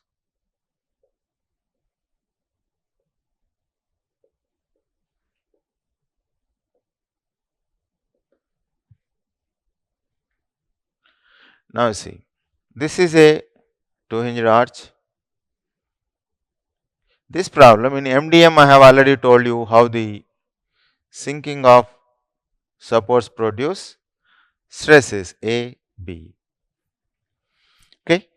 Now, if one of the supports sink down, it is like a two-hinged simply supported beam. Now, two-hinged arch is there. In MDM, I told you a two-hinged simply supported beam is statically indeterminate structure. If one of the supports sink down, that beam is under tension. Only axial force will develop. Okay. Then it has two components we have taken, horizontal thrust as well as vertical reaction. Similarly, if such structure sinks vertically down, this will go like this. This is some value delta. This produces a vertically downward force VB. Because this arch has to be this, generally we could have done something like this, okay. So it goes like this. So you have to pull it down. Next, If to balance this, who will give this VB force? Support will exert on the hinge VB force. Hinge will in turn has to pull the arch down. Otherwise, the arch will not come down. Here VB is downwards, so VA has to be upward. Otherwise, sigma y is equal to 0 will not happen. Now, these two forces form a couple. To balance that, anti-clockwise couple should develop. See, horizontal thrust is now is acting outward. H, HA is also H. Now you see they will balance. Red color couple balances blue color couple. This length you can take say L. So if you want to make it, if you take this B goes to B dash say sigma M, B dash is equal to 0. So plus VA into L minus HA into delta is equal to 0. So horizontal thrust value, you will get VA into L by delta. Maybe less quantity, but that much force will act outward. Okay. Now, because of this one, the maximum bend moment may act near the crown. Somewhere bend moment will be there. VA into, because it is a curved member, it's not a simple beam, curved member, there will develop moment also. It is not like a link. As I told you earlier, if a link means it must be a straight member, both ends are connected by pins and no intermediate loading. Only such members are called links. But now this is a curved member, not a link. So, though they both ends are hinges, no intermediate loading, it does not behave like a link because it's not a straight member. So, there will develop bending moment, and that bending moment will be maximum near center. Somewhere near center will come because it vertically slightly comes down also. So, because of that slightly shifts instead of exactly at center. So, maximum bending moment near crown. If you want to find, you can get that value. Maximum bending moment near crown. You will get plus VA into L by 2. This point let us say C. This is say L by 2 and this is some H. Actually H slightly decreases, that we should write, but we are taking H itself. Plus VA into L by 2 plus HA into H. So, like that you will get. Both will produce clockwise movement only. Okay. So, this is how the due to sinking of support, horizontal thrust is outward. Due to sinking of supports alone, H acts outward. This much idea is sufficient. They ask you only such points. Now let us see how numericals come.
See, question I am writing. For a symmetrical two-hinged arch,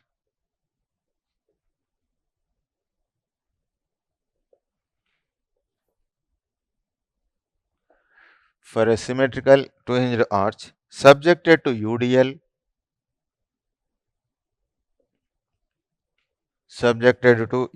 on horizontal span,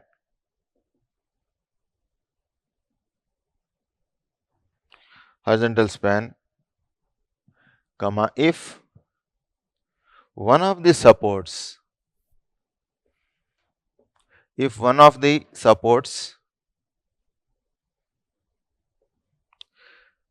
settles down vertically,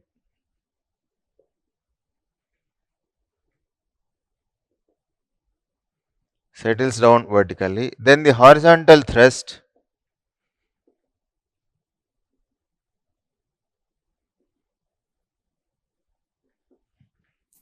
is increased,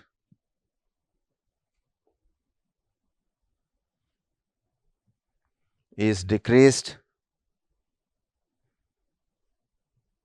remains unchanged,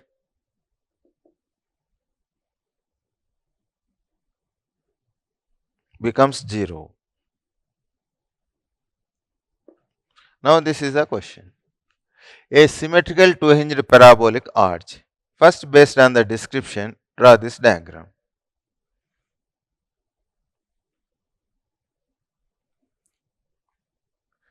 So it is a symmetrical two-hinged arch subjected to UDL. Some W you take it. This point let us say A, B. VA we know, WL by 2. VB also we know, WL by 2. Horizontal thrust, whether you take two-hinged arch or three-hinged arch, it follows the shape of the BMD. Subjected to UDL means it is now linear arch or a theoretical arch. It now becomes linear arch. So shear force bending moment 0 everywhere in this case also. Not necessarily three-hinged arch, two-hinged arch also result is same. And result this also same, WL square by 8H. Okay. Now this is linear arch, let us call it. Now he says one of the supports settle down, either B or A. So plus due to settlement alone, how it moves you have to show.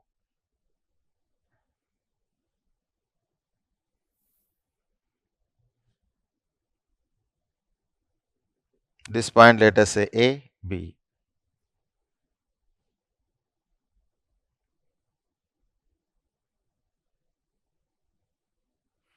Okay. Now if the one of the supports settle down means assume that B settles down. You draw that diagram also. B goes to B dash. This is delta. This is VB. VA. Now clockwise couple. So to balance this, anti-clockwise couple must form like this. HB. HA. This is vertical couple. This is horizontal couple. Okay. Like this. So now you see this, you add it. You can take principle of superposition. You have done in the strength of materials also, structures here also we are taking. Due to load, due to sinking. Due to load, thrust is inside. Due to sinking, thrust is outside. What's the net? Will it increase or decrease? So from the principle of superposition,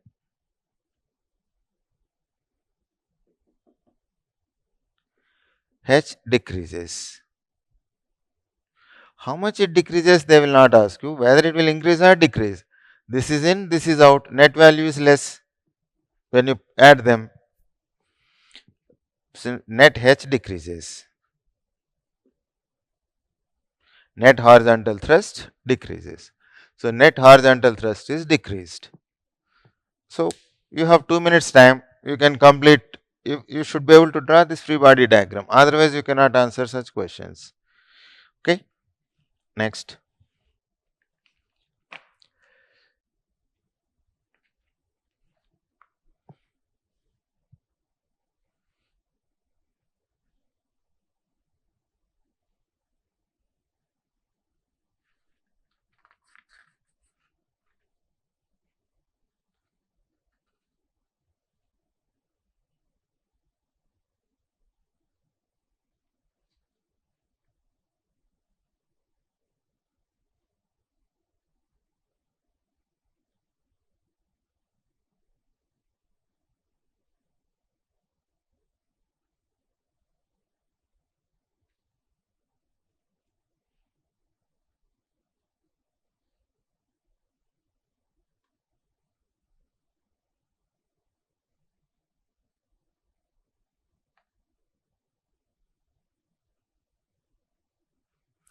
Now see, in a two-hinged arch, next question.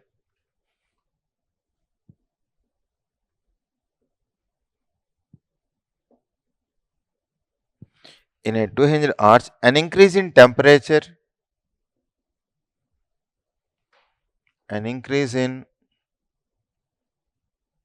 you see loading is not given, only increase in the temperature. Increase in temperature induces no bending moment in the arch rib.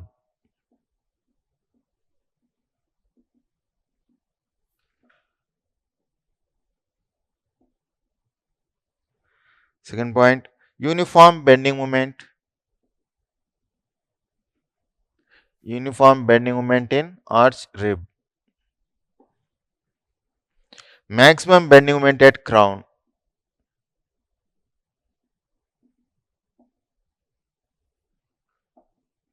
Next, minimum bending moment at crown.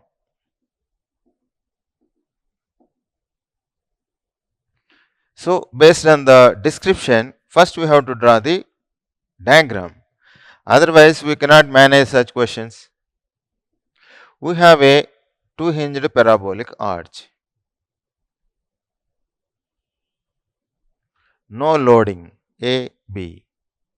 Increase the temperature. Increase in temperature only.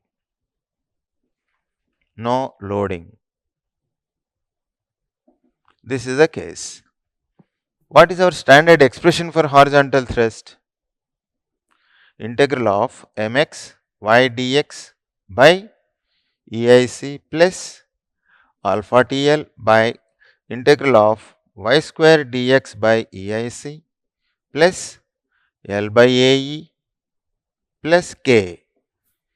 Now you see, is there any load on the structure so that you can get beam moment? Mx is beam moment due to applied load. This is not there, so 0. There is no rib shortening, 0. No yielding of supports, 0. So now I can write horizontal thrust is equal to alpha TL by integral of y square dx by EIC. This much horizontal thrust will develop. So, horizontal thrust H is equal to alpha TL by integral of y square dx by EIC. This is the value. Here also same thing. This is the horizontal thrust. This length is L. This is the crown C. This height, let us say some H. Now you see, when you are increasing the temperature, these two forces will develop and which are in equilibrium by themselves. Now it is arch is subjected to a system of forces which are in equilibrium by themselves. So no additional reactions will develop. That means VA is 0. VB is also 0. Supposing that VA some value is there, then VB also opposite it will come. Then it will form a couple. If it forms a couple, who will balance? So reaction is 0. If they ask vertical reaction is, then you will say 0. Horizontal thrust is, then you have to answer this one. Now he is asking, due to that horizontal thrust, what is the bending moment? Now you take a section XX. At XX, this is at a distance of x, let us say. Then this height is y. So bending moment at XX is equal to plus VA into x minus h into y. This is 0. So you will get minus h into y. H is constant.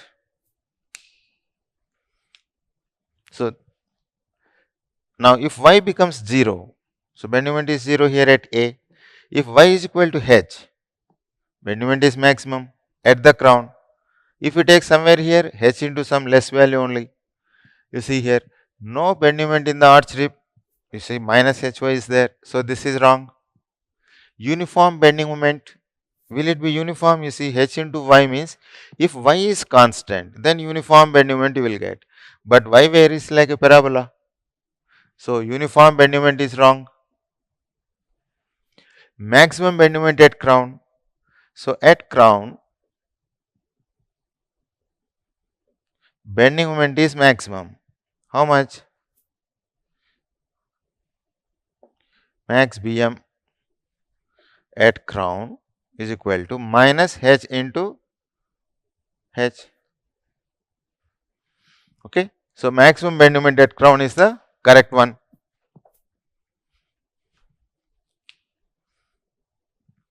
This minimum bend moment wrong.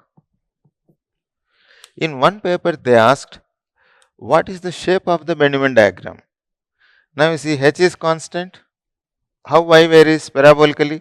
So bend moment diagram also varies a negative value. Parabolically you have to show. Zero bend moment, maximum bend moment, variation is parabola. So since y varies parabolically, bending moment also varies parabolically. So shape of bending moment diagram is a parabola. In one paper they asked this one for 2 marks. In one paper they asked this simply this one, hogging bending moment h into h. If you draw this diagram, then if you show, if you remember this general term, see major part of this is this one that became 0, so our headache is gone. This they will write in terms of y square dx by EIC only. They will not ask you to evaluate that integral and waste our time. So like this is only till now they didn't ask even to this extent also. Simply by will increase, decrease, remain constant, only that type of stories. If at all numerically means magnitude if they ask, you could have answered this one. Exclusively due to temperature change alone, this much horizontal thrust will develop. Okay, scope is only this much. Very simple questions where if you understand these fundamentals, any question they ask you in the exam, you can complete in 20 or 30 seconds time for the two hinged arches also.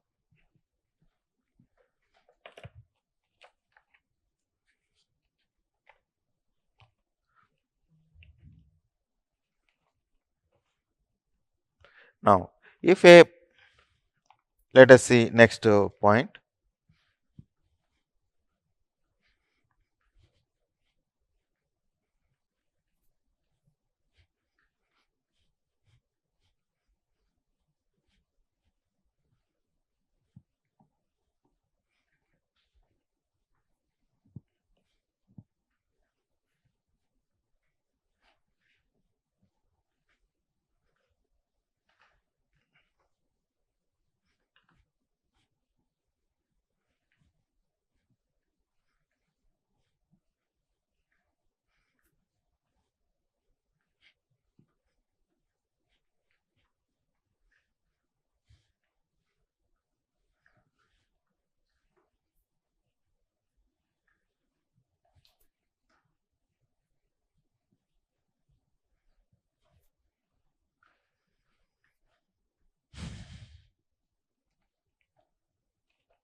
Now let us see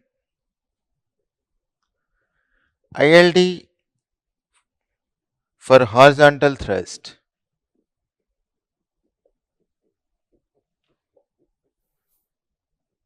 For horizontal thrust of a two hinged parabolic arch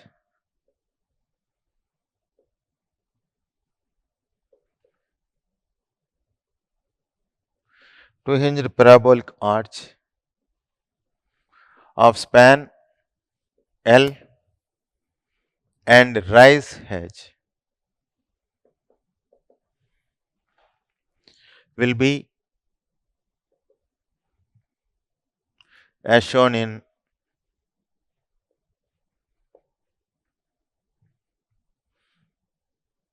So this is L by 4H is the ordinate.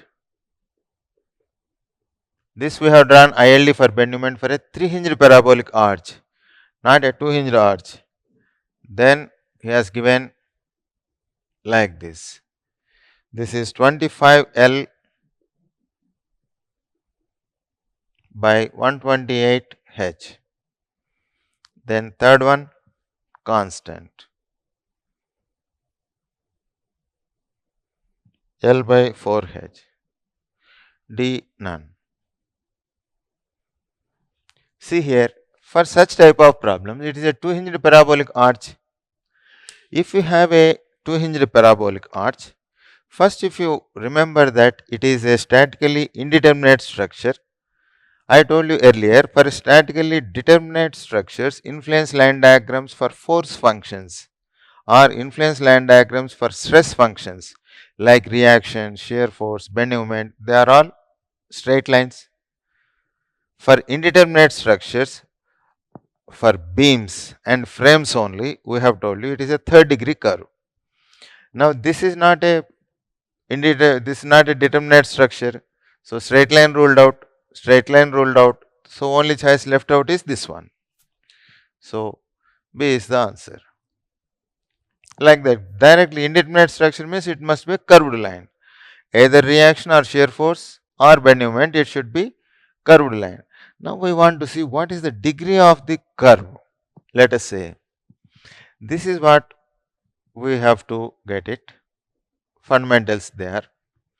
Assume that we have a 2-hinged parabolic arch.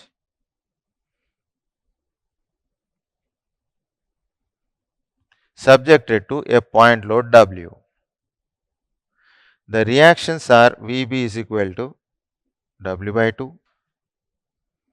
Va is also W by 2.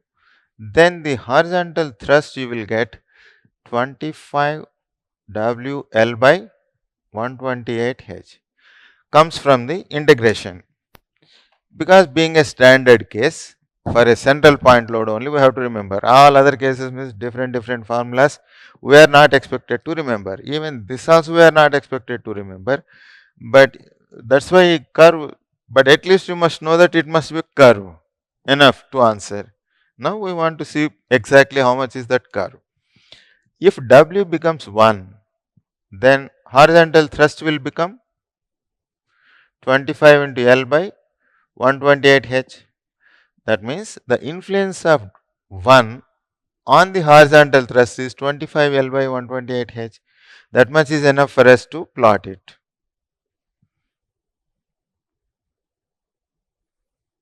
Zero here. At this point, 25 L by 128H like this. This value is 25 L by 128H.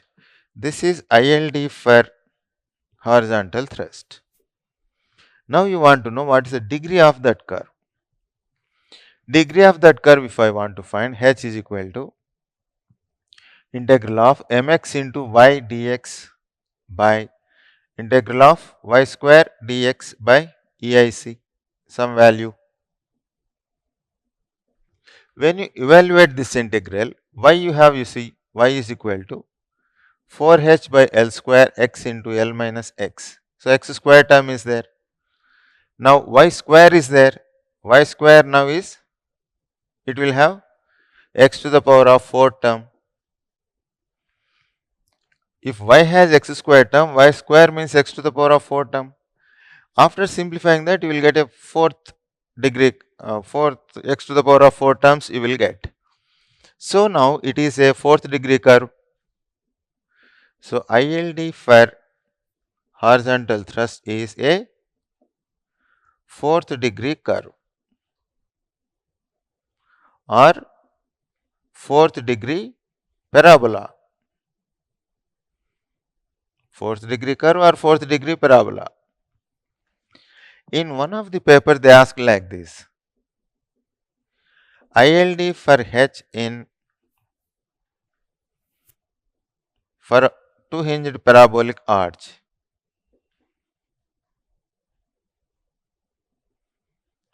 two-hinged parabolic arch is, first one is parabola, cubic curve,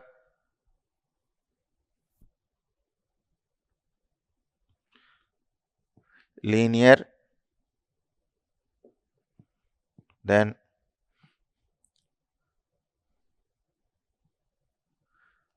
second degree curve. Something like that, second degree curve like this they have given, say. Now you see, it is not a second degree curve, not a linear, not cubic curve. Parabola means it is general term. It can be second degree parabola, third degree parabola, fourth degree curve is also called fourth degree parabola. So, parabola you have to answer. It can be fourth degree. But if it says second degree, it is not correct. It should be fourth degree. Nothing is specified. Simply parabola means it is a fourth degree parabola. Like that, you have to resolve the issues. It must be fourth degree curve. You have to remember. Fourth degree curve is also called as fourth degree parabola. If they don't mention fourth degree, simply parabola he gives you, say, then you have to answer only parabola. Because this is cubic means third degree one. Only y is equal to x cube term. This is ruled out, this is ruled out, this is ruled out. Then parabola can be fourth degree, so put it as. But if they don't want to trouble you, fourth degree parabola, they can ask. But they didn't ask that way in one of the, I think, Bihar Public Service Commission, they asked simply parabola. Okay, so you should be able to answer like that. Why it is a fourth degree curve? First we should get it, that's all. This is plus, let us say. Only this is a specific case, fourth degree curve. That's why earlier I have given you for statically indeterminate beams and frames, it is a third degree curve for reaction, shear force, bending moment. But for arches, they are different structures, it is a fourth degree curve. Okay, like that. This is the scope for our two hinged arches.